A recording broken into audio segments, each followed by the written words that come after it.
Hi, guys. I'm Jake, I'm Dylan. And I'm Brian. and this is Ute Pass, and this is our first ever podcast. We decided that we were kind of tired of the same old formula, and we wanted to give you guys something a little bit new. So we're going to be talking about stuff that pertains to us, like what we're doing, recording styles, bands we like, pretty much anything. It's just going to be us kind of shooting it for however long we feel like, usually 20 to 30 minutes. I think that's our agreed upon format, at least right now. So to kick things off, we wanted to start this off using the music video set that we have set up for our first ever music video for Fix. However, my girlfriend got COVID. So here we are. We are now using Discord, and we're going to be doing this at least for the foreseeable future, so we can still maintain some semblance of social media and keep in contact with everybody, but still social distance and not have to wear masks and stuff like that. So, but to start things, we've been working on our very first music video. Dylan, how many sets have we gone through now? What'd you say? I think we've gone through 2 technically. 2. Now Brian's cracking up over there because he was pissed when we took down the first set. He wasn't pissed. He didn't like it. He didn't like You it. had to be there to know. You had to should feel have my seen energy. legitimately, the energy just sapped out of him. He's like, but I was ready to cry. It looks way better. All that you made an emotional attachment to all that paper, huh, Brian? All that black paper is just. So what we tried to do, Dylan, you know more of the terminology than me. What is it called? We tried to make a cyclorama wall in Jacob's basement. It's Which one of would those. Have worked if we had a budget that wasn't like $100 on this music video. Those walls are like what you always see in like photo studios, where the wall doesn't have any corners. It's all curved like a half pipe or something, and it's all one uniform color. So it looks like whoever you're taking pictures of or filming is just in a space, and you can't really define how big it is. It's just a space. Just to make it look more aesthetically pleasing. Well, we tried to do that on a shoestring budget, and we ended up not doing a great job. Probably would have looked better with using actual shoestrings. Probably. Oh, that was so That's funny, a 7 Dylan. out of 10. Good Lord. Try. So we ended up tearing it down twice.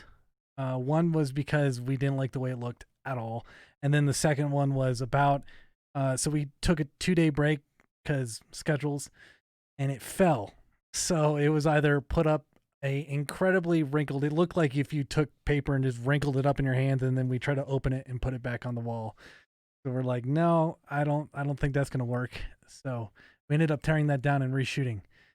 And Brian looked like he was about to cry. It's an emotional song, you know. You don't know how to feel, you know. Yeah, let's talk about the song. So okay, yeah, let's start there. First off, Fix. What's it about, Brian? Even though I know you've done some stuff on our Facebook about this already, I think it'd be cool to talk about it now as a group. What do you think? What does it mean to you? To me, well, Fix. I think it's so hard because I don't want to get too sappy, but I think ultimately Fix is just about, you know, seeing this family member struggle with drug addiction. So, you know, without diving too deep into it. And this isn't actually our first iteration of the song. The song was originally Thanks to You, which combined a very angry moment in my life between me and a girl. I won't say an ex because she wasn't exactly an ex, but we didn't do very well. And I wrote a very angry chorus, and then we combined that with drug addiction. So needless to say, it didn't flow terribly well. Then we sent it over to Wes, who is our producer, and he did some incredible work on it. So we're really, really excited to have it out now. It really started to come together in the 6th month? It's like the other song. But that song, we did win a local radio competition on a major radio station, so that was great. And then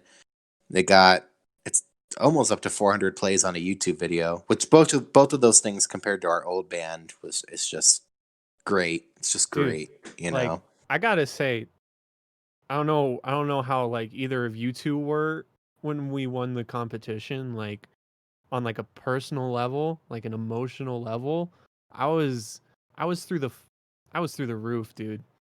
Oh, I Like was too. when we got when we got the like message and we knew that we actually won, and then like I sat next to the radio, like we're like, all right, it's time, it's coming on any second now, and then it actually like started playing on the actual radio that I had, That's like that moment It's surreal. just it was 100%. it was so surreal and like just so many emotions, but also like one emotion.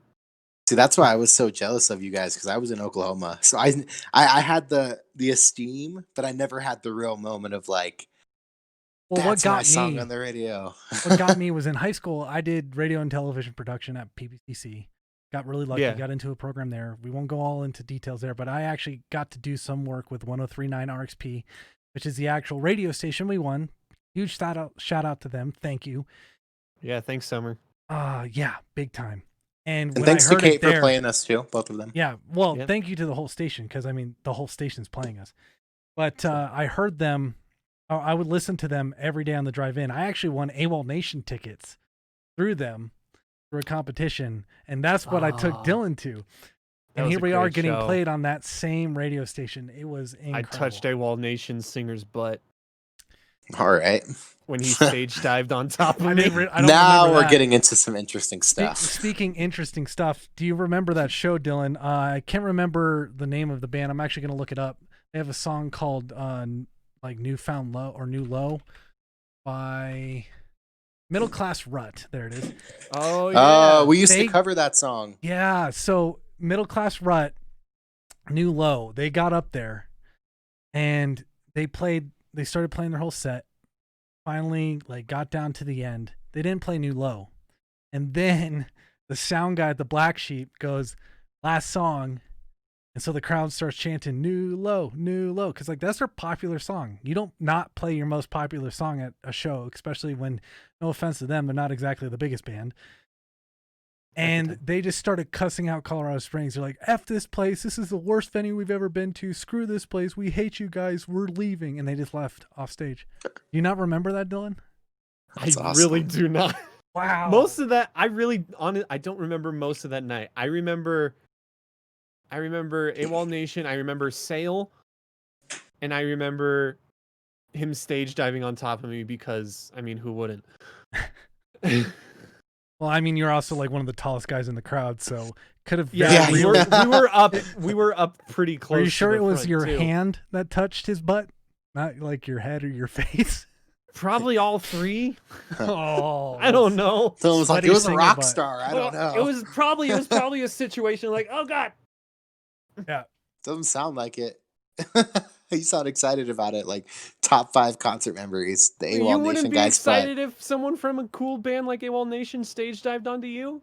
I don't know. It's Okay, you can't tell me that you wouldn't be psyched you out of can't- your mind if you were in the front row at a Panic at the Disco show you and can't- Brendan wait, Urie time out, was time out. on top of you. I can't even say what I want to say because it would be offensive to like 8 different people. Like, But first off, Brendan Urie is like his idol. AWOL Nation's not exactly yours. The better No, comparison Yeah. would be if Still. like Danny Sexbang from Ninja And- Sex Party jumped on you. Okay, and I've had a completely normal interaction with Brendan Urie, unlike your interaction You actually with had AWOL an Nation. wait, hold on, I haven't heard this one. You've had an interaction with Brendan Urie? Yeah. I haven't When? heard this either. Okay, so see, there's one bleep we avoided. When I was like 21 or 22, we were at Red Rocks. It was that first Panic show, the only Panic show they did at Red Rocks. Finished the show, so we were like only 20 rows up, so I went down sort of like down and to the right, and there was this big opening in like sort of the right-hand side of the stage, and I saw Panic at the Disco's photographer, and I was like, let's see what happens here. So I just sat there for like 30 seconds, and then Brendan Urie came around the corner, and I was like, that was badass, dude. Blah, blah, blah, blah, blah. And he was like, thanks, glad you enjoyed it. And then he disappeared around the corner. So I was like, I mean, that's cool, Damn. but that was way more anticlimactic than. Yeah, I thought you meant like Hey, you but like at least like, hey, I ran He into said him at hi. a bar after you a show. exchanged some Like, words. I wish. Technically, dude, I feel like it'd be you so had hard like to a meet quarter somebody of a that. conversation. Yeah, yeah, but it did happen. yeah. I mean, that's more I than mean- I can ever say. I mean, the Yeah. coolest Have experience. Have you of my ever life. had a celebrity like experience like that? And that's Not an like that. A-lister. That's an A-list celebrity. That's No, not just I like played on stage the guy with from the Smash bassist. Mouth. I played on stage with the bassist from Flogging Molly. I mean, that was remember- pretty freaking rad. But that's not an A-lister. Still, I mean, is the that Flogging what it Flogging is? Molly, they're pretty big though. Yeah. I actually got to play with them. That was pretty cool. And- Well, not Oh, them, but cool. him. He was there with his band, the Bunny Gang, at the time. They're actually from Denver. Didn't know that. He lives Wow. in Denver. The bassist, at least. I don't know about the rest of Flogging. Most of them still live in Denver. Wow. But- so I didn't know that. yeah, no, Yeah. they're all super cool, down to earth people from the people that I met there. Great time. Now, let's go back to the music video since we kind of went down this rabbit hole, no pun intended. I was just talking wanted about to talk the about my Bunny Gang. celebrity interaction. Oh, you Okay, should. talk No, about you yeah. should. All right, talk about your celebrity interaction, and then we'll get I mean, back I'm to our pretty band. sure I know I've told you guys about this before, but one of my like the thing I go to because I mean, why wouldn't you brag about it? Like I'm sure Brian's told people, like I talked to Brendan Urie, so Oh, I yeah. to- what? Definitely. I'm just agreeing with you. Yeah, I got to meet Rick Derringer Who's that? and Yeah, I was and gonna, work on I was gonna Really? wait for somebody else to say it because I don't know who the hell that is. rock and roll hoochie coo. Sounds like a producer. No, he's the guitar. Good thing I have Google right here. What's his name? Rick I feel- Derringer. I feel bad for Dylan. We like knew everybody, and then he's like Rick Derringer. Rock and roll hoochie coo. Frankenstein. Yeah, I don't know that, man. Teenage Love Affair. It's a good band name, but I don't know who that is. No, those are all his songs. Okay. No, I'd like so. Okay, hold on. I'm not done with my story. You don't. My get to- bad. My bad. I'm not done. My bad. I got to work on a show. It was a New Year's Eve concert here in Colorado Springs at the what's the venue downtown? That's the old theater. The Gold Room? Pikes No, Peak Center. Stargazers. no, not Pikes that Peak one Center. either. Broadmoor World Arena? Peak Amphitheater. Yeah, we're like naming all of them. Oh, there's a blurb. Beep.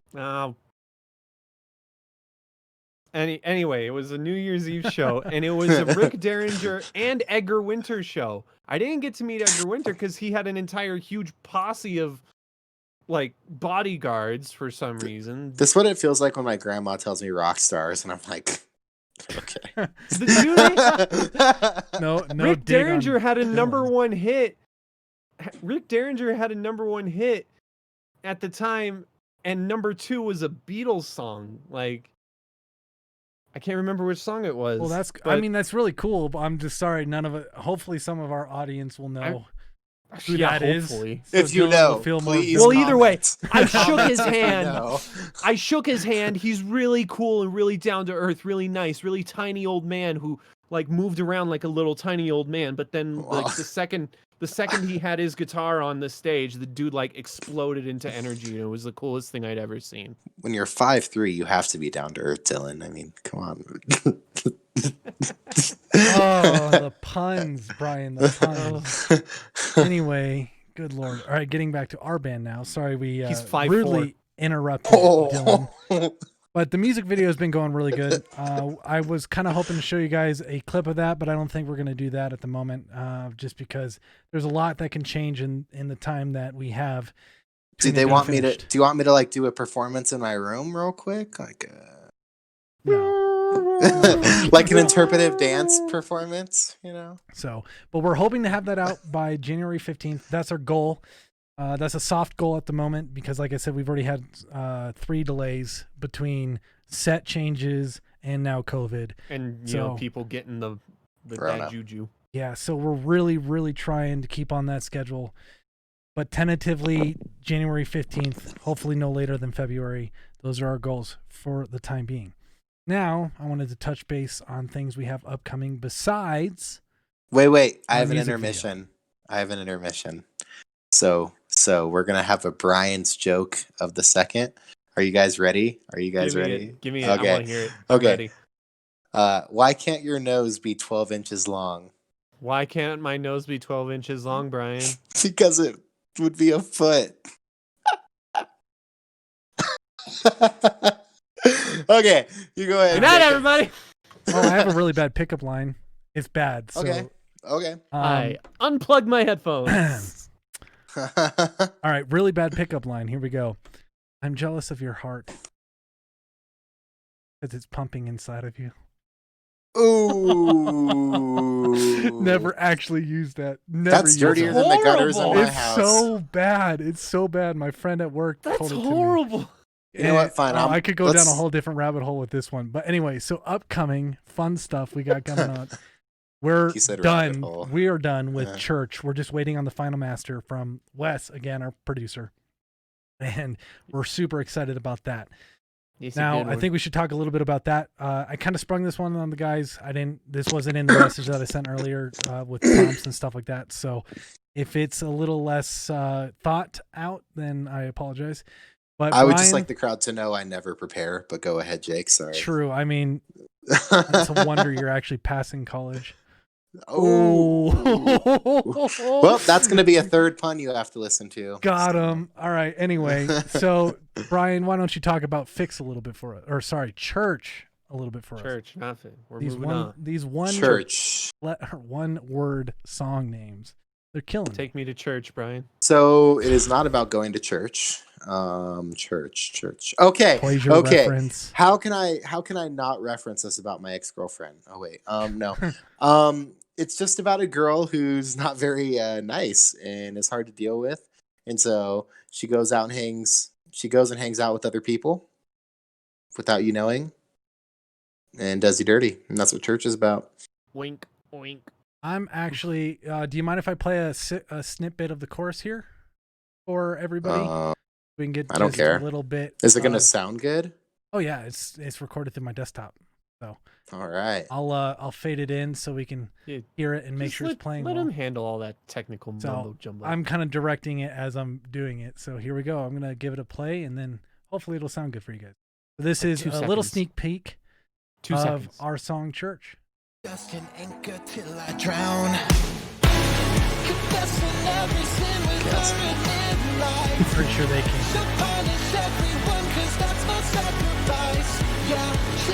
More than 2 seconds. Stop the pressing.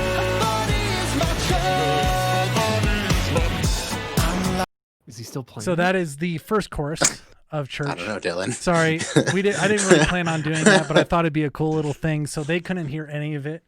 Only I could hear it, and you guys will be able to too. We've both heard it 1,000 times. It's like ingrained in our memory. Actually, that's totally a perfect little rabbit hole to go down. It is really hard not to hate your own songs sometimes. Yeah, even when they're amazing. Even when they're freaking awesome. We hear them so much. By the time it's even released, we've heard it 1,000 times. And by the time it's out, we're like, that is a great song, but good Lord, it's like Stairway to Heaven. I don't want to hear it anymore. I mean, like, remember, especially with Church, like, how long did we go through, like, different iterations of just, like, the verse? Well, yeah, we dropped it we dropped it 2 entire octaves before we were comfortable with where the song was sitting. Yep. Yeah. This is what we do as musicians. Yeah, and that's the other thing. That's the crazy part is we've been practicing it in like that 2-octave step for what, like 2 months, and then like a snap decision, we were like, okay, I shouldn't say octaves. They were semitones. Yeah, I was about to say octaves. Yeah, an octave is an entire step in a music. Right. Anyway, but either way, that was such a last-minute snap decision, and it was a good decision. It was a great decision. The song sounds 100% better. Even Wes messaged us and he was like, "I trust your guys' judgment on this one because it sounds way better." But still, it took we basically had to do what we did. Wow, we had to do what we had to do with the music video. We had to restart from scratch 2 or 3 separate times because we're like, something's just not sounding right. Brian's vocals aren't hitting the notes they need to hit. It's just not having the energy that we want. And man, is it frustrating, but we love the finished product. Then once we dropped it down, though, Brian found that like little notch of range that he just works so well in, and then it hit us. It was like, oh, yeah, wow, this is actually a good song now. I mean, the lyrics were great. I was okay with it before, but now it's yeah. great. It's more performable live too. We can actually do it every night. Yeah, that's the other thing too. Is like I don't want to be like you two, where he can't even sing his own songs because they were so high and they fit his range when he was younger. But when he got older, they literally have to drop it down like every time. Well, that's play. I mean, that's what most of the That's most of the oldies have had to do. You know, Yeah, That's that's true. just your voice I mean, changing. As you get older, you can't hit. We'll the have to do notes. the same if we're together that long. Have Eventually, you heard we'll have Axl? Speaking of that, have you heard Axl Rose? I will Yeah, say he's he a still massive- sounds all right, but he sounds like he. It He's sounds like getting somebody into took. Steve-O range. Oh god. No, it sounds like somebody took sandpaper and just filed away at his vocal cord.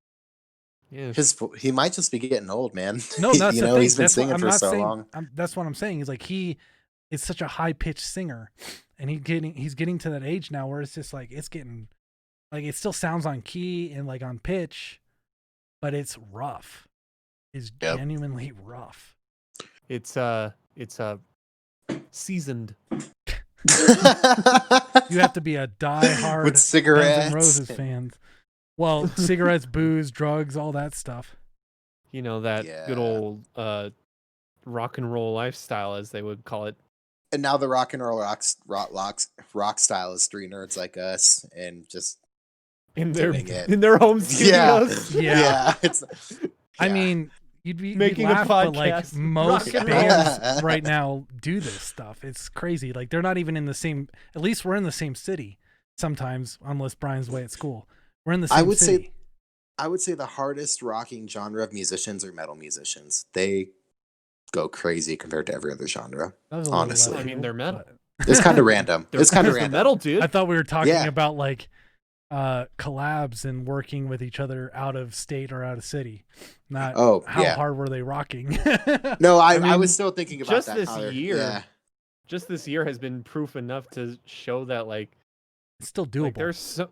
Oh yeah, it's still doable. And like how many like right at the start of this year, how many big groups just like threw together all their cameras and stuff and did remote recordings in their own home studios and then just compiled it all together and made a YouTube video.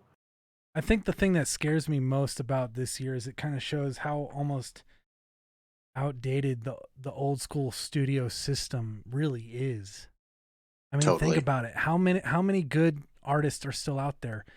I can't remember who said it, but it was in an interview. He's like, man, music in this day and age is so unique because any kid with a laptop can do it, right? It's not limited to these big production budgets with these incredible artists who somehow got picked up or found in some back alley bar and then made it into these $1 million, $2 million, And $3 then had to million sign their studios. souls away just to. I almost wonder how Be true awesome. those stories really are, even because how long music's been commercialized. Like, I just feel like there's almost some of those stories just have to be BS. Like, we were just 4 rockers in Los Angeles, bro. Like, There's no come such on. thing Were as you just really? 4 rockers in Los Angeles. If you You know what I'm saying, though? you have to stand out from the crowd. Right. I mean, but that's like it's like the Aerosmith story, yeah, yeah. But there's We were always just some playing truth in a to bar. it. There's always truth. Oh, of course. But Eh, it's I'll just fight how the often. conspiracy on this. But I mean, it's a lost, it's a lost method, or it just doesn't I happen like wouldn't that say anymore. that, but you're definitely right on that. And actually, I think that might be a good thing to speak to too for any band who might be like us, who's small and not well known. Great. Although piece we of are advice. tall. Yes, at least that's one thing we have to go for us is we're actually tall. The band itself is small, but we're tall people. Yep. Anyway, a band that we like and is I wouldn't say good friend of ours, but one of my cousin's good friends is the bassist for, and they give some really good advice. They're called Grayscale. He said, before you can make it nationally, you have to dominate your market. Then you have to dominate all the markets around you. Gigging isn't really where it's at anymore either. I think that's kind of a bit of a dead thing as far as to get recognized. You need to gig once you're known, but you have to be known before you can gig. Where I feel like back in the day, gigging was what got you known. That's not it anymore. We live in a technology age, the internet. Yeah. You have to. That was all before the internet. Yeah. And but the problem is people have it in their minds that this is the way to go still. And it's like, no, that's an outdated thinking. You got to adapt and overcome with the times, right? Yeah. And that's what we're trying to do. That's why we're doing this podcast. That is why we are really trying to hit the ground running with our social media, our music videos, our production, all of it is because if we get discovered, when we get discovered, I'll say that because we want to be positive. We want to already. Oh, we will play at Red Rocks someday. That is, yeah, that's going to happen. If we're the opener, we're still playing Red Rocks, baby. yeah, exactly. And it's all gravy after that.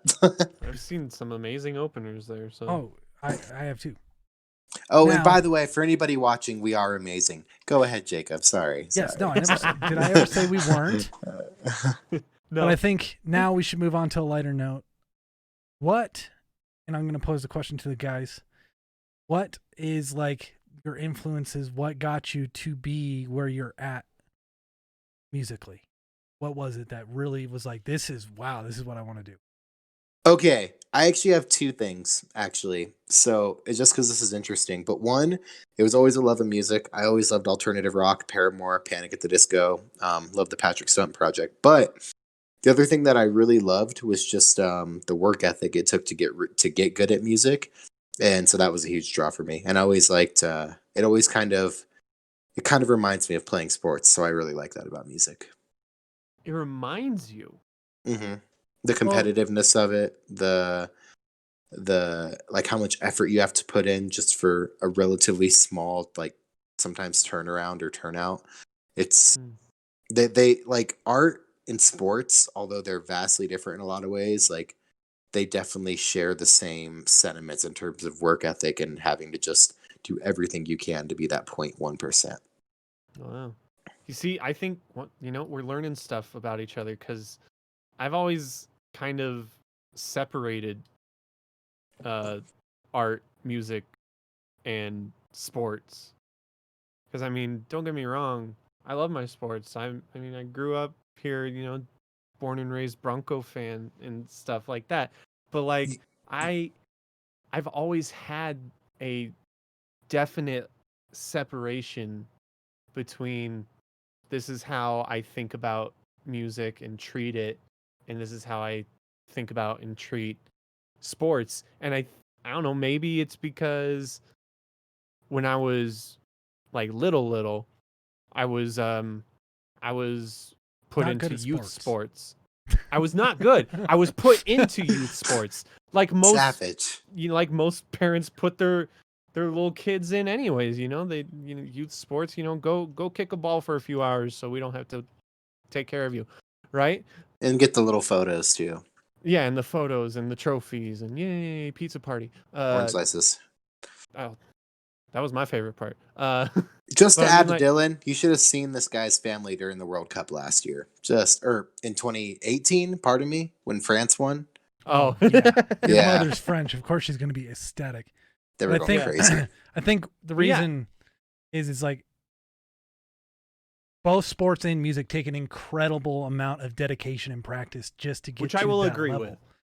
I think that's where I see the similarity. I think that's, I believe, the point you were trying to make, right? Well, and it is competitive because you have to beat everybody else to get to the point where you're at. However, I will say sports is a little more toxic in competitiveness sometimes, where the other bands are like here at least, other bands are like, man, screw you. We're going to be the best and you can go. That's kind of how sports is to me. Like they don't really uplift their opponents. They try to beat them down in my experience with sports. I think that's where the two start to diverge slightly. My mind. Yeah. I think the thing where I see music and sports combined the most is personally basketball, because you can almost, it's hard to imagine like a sneaker commercial without a rap beat behind it. Or you can just imagine going to a park and seeing a bunch of people playing basketball and there's a boom box outside. I don't know. That's Well, where I they're- think I see the They're most similar. they're definitely deeply ingrained in each other. Yeah. Oh yeah, there's an entire, you can get into it. There's an entire, subculture that is wrapped around and has all those things within it. I mean, you can't. I mean, if you like, dig deep down, everything has some kind of musical element to it. Just the way people speak is almost musical sometimes. You can't listen to any commercial, let alone just a sneaker commercial, without having some kind of music. Someone had to make that music. True. And usually it's some band from the 70s. Or like, I mean, even for like a podcast, like what my cousin and I are doing, I literally sat down and I made an intro, and it sounds like, as my friend Aaron put it, like something you'd hear in a transition in iCarly. Like, yeah, but I mean, those things have to be made somehow.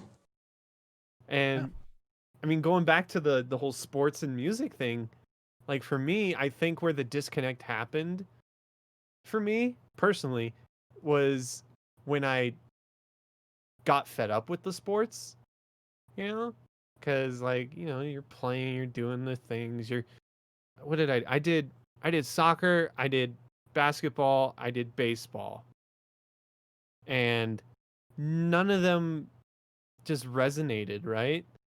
Well, and that's also a bit of your personality. Exactly, yeah. And so it just started, I started, losing interest, and then I made some friends, and then it was like, hey, I want to learn guitar. And so then no more sports, guitar lessons. And then you met me as you were running after a girl on the playground, and I ripped you. That's a few years. I mean, that's a few years later. Later. Savage. Oh, that was kind of a douche move, not gonna lie. But I mean, you were chasing after a girl. Everyone was a. Oh yeah, everybody was a douche in little junior high. crap head. Yeah. Middle school. Yeah, we're all little monsters when we were in middle school and elementary. Yeah. Did you hear about the kidnapping at school? It was fine. He woke up. All right. All right, now back to the main portion of the topic. Before we went off on our little sports versus music tangent there. Dylan, what are your influences? Oh, right. That's where full circle. We're coming He's back. like, those were my influences. Oh crap. Yeah, well, I mean, to kind of compound on top of continuing from where I was talking about in the first place, like, the influence I have to say is like the stuff I grew up listening. Like I've told, well, I'm saying, like, I've told you and Brian how I have like such vivid memories of waking up like every Sunday morning in my house, and I can smell the pancakes cooking that my dad's making, and Meatloaf, Styx, and Boston are playing every Sunday. Every Sunday, because we have the 5 or 6 disc CD changer stereo in our home, and so my dad gets his 3 CDs, maybe 4 if my mom's feeling generous, and then she gets to pick her 2, which was usually like Shaggy and either a country artist or NSYNC. So not the Backstreet Boys? What the heck? She honestly, I think she leans more towards Boys to Men, but it's good. It's good stuff. Yeah, I like Styx a lot. Boston too, like. Yeah, those, Boston. I mean, I'm actually not all the those biggest things. Sorry, Dylan. It's okay. And for me, I'd say my those biggest influences were and Clapton Beatles and B.B. King. Oh yeah, this guy's a Beatle fanatic. I mean, I grew picks up him up with off the ground. But if you listen to my guitar style, especially when I'm playing like stuff that's not like the band stuff, I have a very Clapton-esque kind of tone. You just default to it. Yeah, and Dylan kind of. I feel. And Dylan's kind of like the guy from Rush. He's very on top of it. Long hair. Geddy Lee? Yes, that guy. That guy. And I'm like Kurt Cobain. I should not be allowed to touch a guitar. Everybody's different. I wouldn't say that about Kurt Cobain. I would say that about you, not him though. Well, you're not. You're Dude, not. I don't know listening to why the I'm being intricacies. such a douche today. I am sorry. Today? No, it's No. today. Oh! Yeah. I guess Right I deserve back that at you. one. Yeah. Wow. But no. So anyway, we're hoping we're going to be doing this every week, just to give you guys something that isn't just music, and one, to get to know us better, show that we're all human beings. We're not some, Yes, I am a human. I am human. I'm human too. Human. We are not. I am not going to go aliens. into see I like to any listen other to fish. music with my ears. I will And get that on we're all Reddit a and bunch of dorks and socialize. nerds, and that this is what we love to do, and we want you guys to know who the real us are. And play Cyberpunk. It's a great game. It is, if you can get past the bugs. Yeah. Anyway, so I think that's what our we're going to end up going. 2 cents. I think that's what we're going to end up doing after this, actually, is probably playing some video games and just chilling.